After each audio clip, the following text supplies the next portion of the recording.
내 맘속에 솟아난 이 평화는 깊이 묻힌 고배로다. 나의 보화를 캐내어 가져갈자. 그 아무도 없으리라.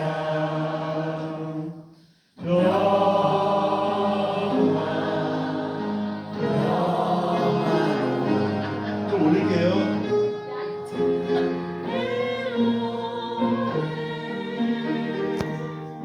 그 사랑의 물결이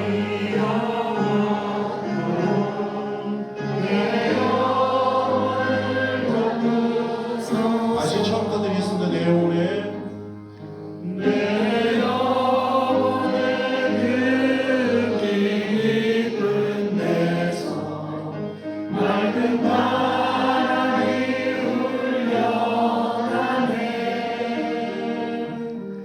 하늘 목표가 언제나 흘러나와 내 영혼을 모이사네.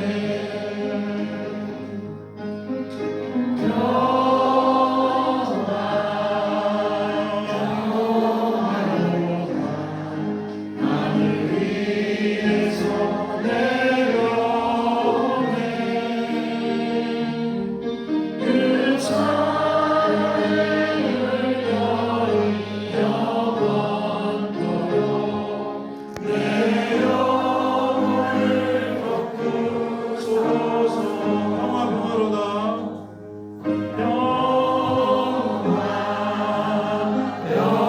평화로다. 하늘 위에서 내려오네. 그 사랑의 물결이 영원토록 내 영혼을 덮고소서. 아멘. 할렐루야. 최고의 대에 오신 것을 환영합니다. 우리 다 같이 신앙 고백하시겠습니다. 나는 전능하신 아버지 하나님 천지의 창조주를 믿습니다. 나는 그의 유일하신 아들 우리 주 예수 그리스도를 믿습니다. 그는 성령으로 잉태되어 동정녀 마리아에게서 나시고 본디오 빌라도에게 고난을 받아 십자가에 못 박혀 죽으시고 장사된 지 사흘 만에 죽은 자 가운데서 다시 살아나셨으며 하늘에 오르시어 전능하신 아버지 하나님 우편에 앉아 계시다가 거기로부터 살아있는 자와 죽은 자를 심판하러 오십니다. 나는 성령을 믿으며 거룩한 공교회와 성도의 교제와 죄를 용서받는 것과 몸의 부활과 영생을 믿습니다. 아멘. 찬송가 405장 찬송 드리겠습니다.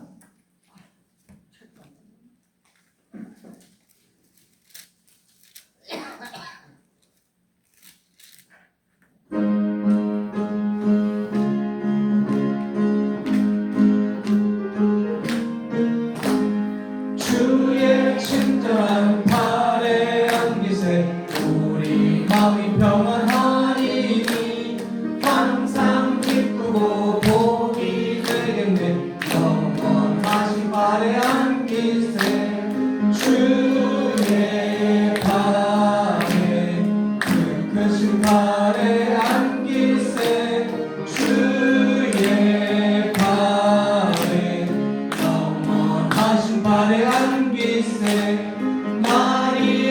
갈수록 주의 사랑이 푸른 광명하게 비치고 천성 가는 길 편히 가리니 영원하신 발에 안기세 주의 발에 그 크신 발에 안기세 주의 발에 영원하신 발에 안기세 주의 보좌로 나갈 때에 기뻐 찬미 소리 외치고 겁과 두려움 없어지리니 영원하신 발에 안기세 주의 발에 그 크신 발에 안기세 주의 발에 영원하신 발에 안기세. 아멘. 오늘 주신 말씀은 누가복음 18장 1절에서 8절 말씀입니다. 신약성경 125쪽에 있습니다.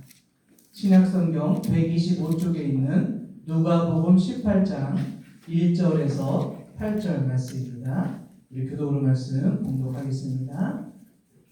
누가복음 18장 1절에서 8절 말씀입니다.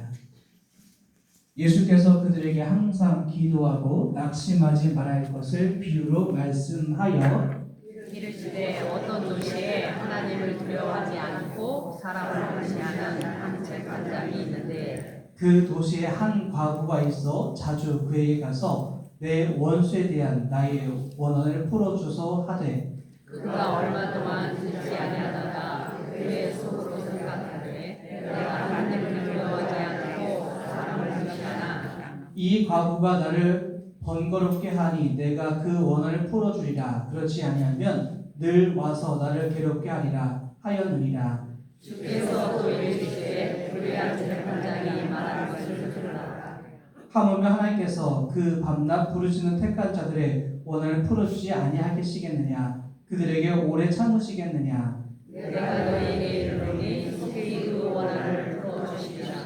그러나 인자가 올 때에 세상에서 믿음을 보겠느냐 하시니라. 아멘. 옛날 고대 로마 시대에 철학자 세네카라는 사람이 있었습니다. 이 사람은 기원전 4세기 태어나서 기원 후 65세에 죽게 되었는데 예수님하고 이제 비슷한 이제 시대에 태어나서 예수님보다 30년 더 산 사람이었습니다. 당시 이 스토아 철학에서는 신에게 기도할 필요가 없다 이렇게 생각하고 있습니다. 인생 모든 것은 신에게 기도해서가 아니라 개인의 운명 따라서 움직인다 이렇게 생각을 하게 되었다라는 것입니다. 아마 이 생각이 힌두교에서 이렇게 오지 않았나 저는 이렇게 생각을 해봅니다. 운명은 기도 통해서 바꿀 수 없다. 세네카 이렇게 말했습니다. 운명은 기도 통해서 바꿀 수 없다. 어떤 기도가 응답받을지 아닌지 기도가 말하기 전에 이미 사전에 결정이 되어져 있다. 신들이 세계 전체를 배려하기 위해서 작고 개개의 것을 신경 쓰지 않는다. 이렇게 얘기했습니다. 세네카는 신에게 하는 어떤 기도도 운명을 바꾸거나 그 진로에 대해서 벗어나게 할 수 없다라고 했습니다. 예수님 시대에 로마 지배를 받고 있었기 때문에 이스라엘에 주둔했던 로마 군인이나 로마인들은 당시에 가장 영향을 주었던 세네카의 스토아의 철학에 영향받고 기도할 필요가 없다 이렇게 생각을 했던 것입니다. 스토아 철학은 살아계신 하나님을 모르고 자연의 원리를 신으로 생각하기 때문에 기도할 필요가 없다라고 생각하고 운명을 믿게 되었다라는 것입니다. 그러나 같은 시대 예수님은 살아계신 하나님께 기도하라라고 말씀하고 있습니다. 마태복음 7장 11절에서 너희가 악한 자라도 좋은 것으로 자식에게 줄 줄 알거든 하물며 하늘에 계신 너희 아버지께서 구하는 자에게 좋은 것으로 주시지 않겠느냐. 하나님께 기도하고 구하는 사람에게 하나님은 좋은 것을 주겠다라고 말씀하고 있습니다. 이 시간 여러분 모두가 살아계신 하나님께 기도해서 좋은 것을 받을 수 있기를 축복드립니다. 오늘 말씀 보게 되면 예수님께서 항상 기도하고 낙심하지 말라는 기도에 대해서 비유로 말씀하고 있습니다. 우리가 기도할 때 항상 기도하기를 어렵겠지만 항상 기도하면 하나님께서 반드시 들어주십니다. 항상 기도가 어려운 것은 기도의 응답이 빨리 오지 않으면 낙심하기 때문에 항상 기도가 어렵습니다. 여러분 잘 한번 생각해 보세요. 처음 예수를 믿었어요. 그리고 기도를 해요. 그때 기도가 얼마나 잘 응답이 되는지, 기도하는 족족마다 기도가 응답돼가지고 그런 일이 있었습니다. 제가 한 번은 이제 기도가 있어가지고 40일에 기도했습니다. 40일 이제 수동기에 기도해야 되겠다. 그 마음 품고 기도했습니다. 기도가 얼마나 빨리 응답되는지 마음 먹고 40일 내가 기도해야 되겠다. 하루 기도하고 나니까 기도 응답이 된 거예요. 그래가지고 이제 아버지한테 물어봤어요. 아버지, 제가 이런 사정이 있어서 기도했는데 하루만 응답됐어요. 어떻게 됐죠? 네가 40일을 하나님께 약속했으니까 40일을 채워라 라고 했어요. 그래서 제가 40일 이렇게 채운 그런 경험도 있습니다. 처음 신앙생활하면 기도 응답이 얼마나 잘 됐는지 그렇습니다. 근데 이게 조금 넘어가면 이제 정체기가 오는 것 같아요. 이제 기도하면 응답도 안 되고 하나님은 왜 내 기도 안 들어주시는가? 하나님은 나를 버리신 것이 아닌가? 이런 실망감이 빠지게 된다는 것이죠. 그것은 이제 하나님께서 우리를 훈련시키는 과정이에요. 이제 조금 너희가 참아봐라. 하나님 때가 있으니까 그 하나님 때까지 참아봐라. 이것을 이제 말씀해 주시기 위해서 우리에게 이렇게 훈련을 시켜줍니다. 이것을 넘어가게 되면 이제 나만을 위한 기도가 하는 것이 아니라 이웃을 위한 기도를 하게 됩니다. 교회를 위해서, 우리 주변에 있는 분들을 위해서, 나라와 민족을 위해서 이렇게 여러 가지 제목 가지고 기도하게 됩니다. 그렇게 기도하게 되다 보니까 기도할 것이 얼마나 많은지, 예전에는 1분 기도하면 기도 제목이 다 끝났어요. 조금 넘어가면 이제 2분 하면 기도 제목이 다 끝났어요. 기도할 게 없어요. 그러나 하나님께서 이제 은혜 주시고 시간이 지나게 보니까 기도할 거 너무 많다라는 것이죠. 항상 기도하는 하나님께서 우리에게 응답해 주십니다. 항상 기도가 어려운 것은 기도가 빨리 응답되지 않고 낙심하기 때문에 항상 기도하기가 어렵다는 것입니다. 그러나 기도하면 하나님께서 반드시 응답하시는 믿음 가지고 항상 기도하고 낙심하지 않으면 반드시 그 기도에 응답하게 됩니다. 기도는 포기하지 않는 것에 있습니다. 우리 교수들은 포기는 이제 김장할 때만 세시는 것이고 모든 일상생활 속에서 포기를 하지 않는 것에 있다는 것입니다. 왜냐하면 하나님께서 반드시 응답해 주시기 때문입니다. 어떤 도시에 하나님을 두려워하지 않고 사람을 무시하는 한 재판장이 있었습니다. 이 도시의 한 과부가 자주 재판장에 가서 원수에서 원망을 풀어달라라고 하고 있습니다. 여기서 자주 가서라는 단어가 중요합니다. 이것은 계속 갔다. 자신의 뜻이 이루어질 때까지 계속 갔다는 것을 말씀하고 있습니다. 그러니까 만약 재판장에게 한 번, 두 번 정도라면 하나님을 두려워하지 않고 사람을 무시한 재판장이니까 이것을 무시했다는 것입니다.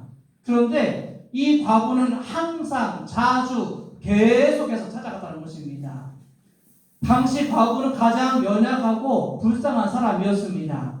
자신의 억울함을 재판장이 풀지 않으면 살 길이 없었기 때문에 목숨 걸고 자주 재판장을 찾아갔습니다. 예수님이 항상 기도하라는 것은 이 과부의 심정으로 하나님께 밤낮 기도하면 하나님께서 그 뜻을 들어주는 것입니다. 여러분의 이런 간절함이길 바랍니다. 여러분의 이런 간절함으로써 하나님께 기도하게 되면 모든 기도에 응답을 받게 됩니다. 4세기 라틴 교부 어거스틴이 회심하기 전에 젊은 날에 이단에 빠지게 되었습니다. 또 세상에 빠져서 허남방탕했습니다. 어머니가 이런 아들 보니까 얼마나 가슴이 아프고 미어지겠습니까? 그래서 이 어머니가 이제 이 아들을 이제 인도하기 위해서 암브로스 주교를 찾아가게 됐습니다. 그래서 눈물로 한 번만 우리 아들을 만나 주십시오. 바른 길로 인도해 주십시오. 라고 했습니다. 그런데 이 암브로스 주교가 단칼에 거절했습니다. 그때 이 장면을 어거스틴이 이렇게 기록했습니다. 암브로스 주교가 이렇게 말해도 어머니는 단념하지 않고 울고 불며 애걸복과 그저 한 번만 아들 만나서 말 좀 해달라고 끝까지게 전해대자 암브로스 주교가 짜증내면서 어머니에게 이런 얘기했다고 합니다. 나한테 그만 가시오. 잘 될 것입니다. 그렇게 많은 눈물바람을 받는 자는 망할 리가 없습니다. 어거스틴 어머니는 뭐라다가 단념하지 않고 애걸복걸하면서 마침내 어거스틴은 암브로스 주교를 만나서 회심하게 되고 하나님을 믿게 되었습니다. 예수님이 항상 기도하라는 것은 오늘 본문의 과부와 같이 자주 찾아가는 것이고 모나카와 같이 단념하지 않고 애걸복걸하는 것에 있습니다.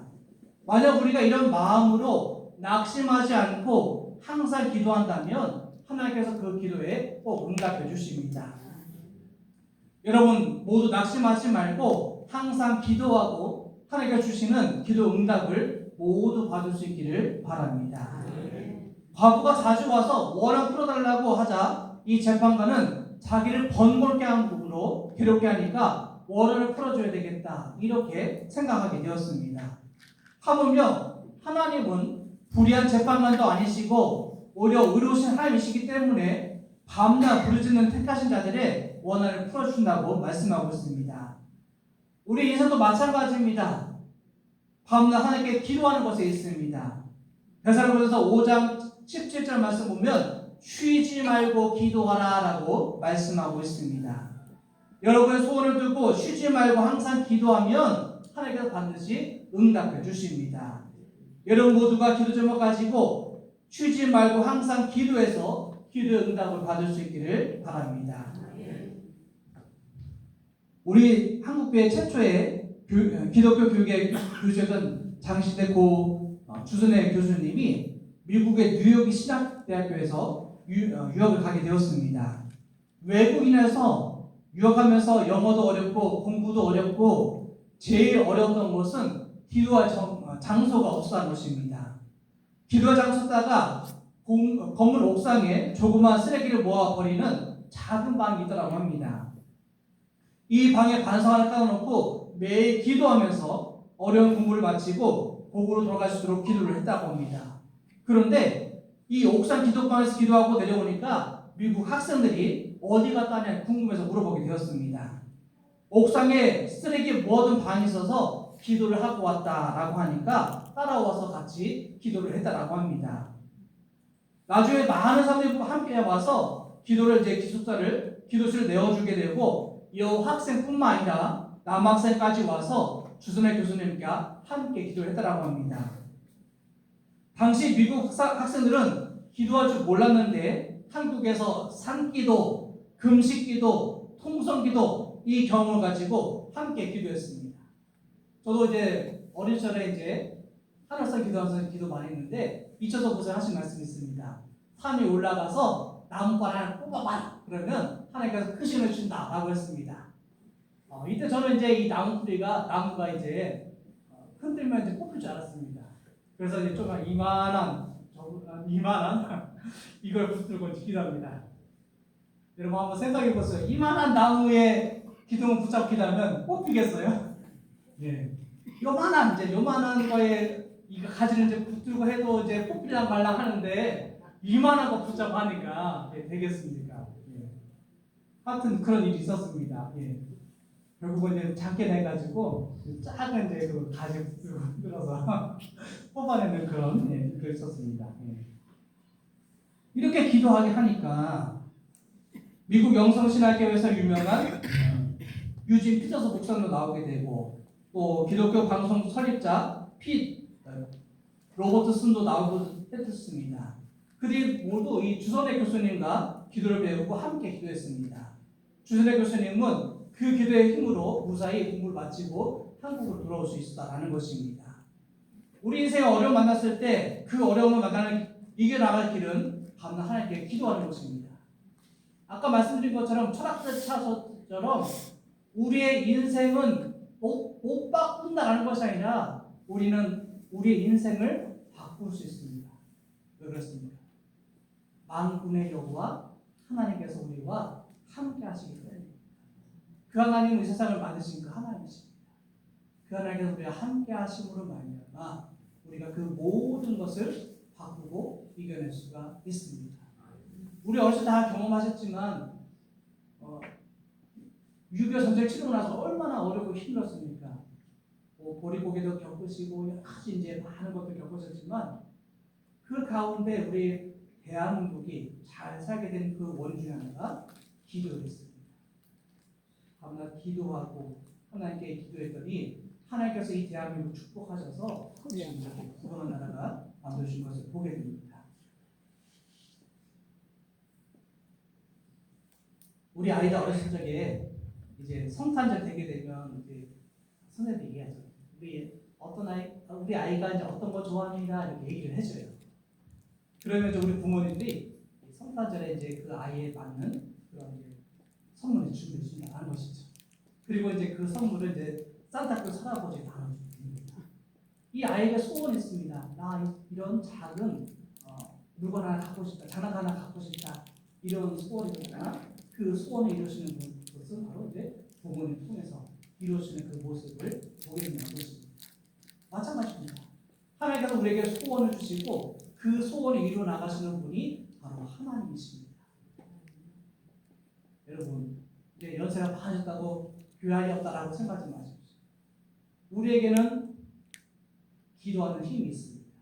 예수님께서 70명의 전도대원들에게 내보내시면서 하신 말씀 중에 하나가 너희는 만나는 사람마다 평안을 빌어주어라 라고 합니다. 이 평안의 것은 축복을 얘기하는데 축복을 빌어주라고 합니다. 그러면서 중요한 말씀을 주셨습니다. 그 축복이 상대방에게 임하면 좋고 그 축복이 상대방에 임하지 못하면 나에게 다시 돌아온다는 거죠. 여러분 축복기도 많이 해주세요. 자녀에서 축복기도 해주시고 또 손자 손녀에서 축복기도 해주시고 우리 교우들에서 축복기도 해주세요. 그 기도가 그분에게 임하면 좋고 임하지 못하면 나에게로 돌아오기 때문입니다. 여러분 우리 주변에 있는 분들에게 많이 축복기도 해주시기 바랍니다. 오늘 주신 말씀처럼 여러분 믿음으로 하나님께 여러분 소원한 기도의 제목을 가지고 밤낮 기도하고 응답받을 수 있는 귀한 믿음의 삶 될 수 있기를 주님의 이름으로 축복드립니다. 기도하시겠습니다. 하나님 아버지 감사드립니다. 우리 성도의 소원을 하는 것을 믿음으로 밤낮 기도함으로 모든 기도 응답받게 하여 주옵소서. 청춘학교 시작했습니다. 축복하여 주시고 이 청춘학교를 통해서 우리 어르신들에게 말씀으로 위로하게 하시고 기쁨이 충만한 학교가 되도록 주에게 축복하시고 은혜 베풀어 주옵소서. 우리 교사 축복하여 주셔서 하나님의 귀한 사역도 잘 감당하시도록 축복하여 주옵소서. 예수님의 이름으로 기도드립니다. 아멘. 우리 다시 주기도 하시겠습니다. 하늘에 계신 우리 아버지 이름을 거룩하게 하시며 아버지의 나라가 오게 하시며 아버지의 뜻이 하늘에서와 이루어지듯이 땅에서도 이루어지게 하소서. 오늘 우리에게 일용할 것을 주시고 우리가 우리에게 잘못한 사람을 용서하여 준 것 같이 우리 죄를 용서하여 주시고 우리를 시험에 빠지지 않게 하시고 악에서 구하소서. 나라와 권능과 영광이 영원히 아버지의 것입니다. 아멘.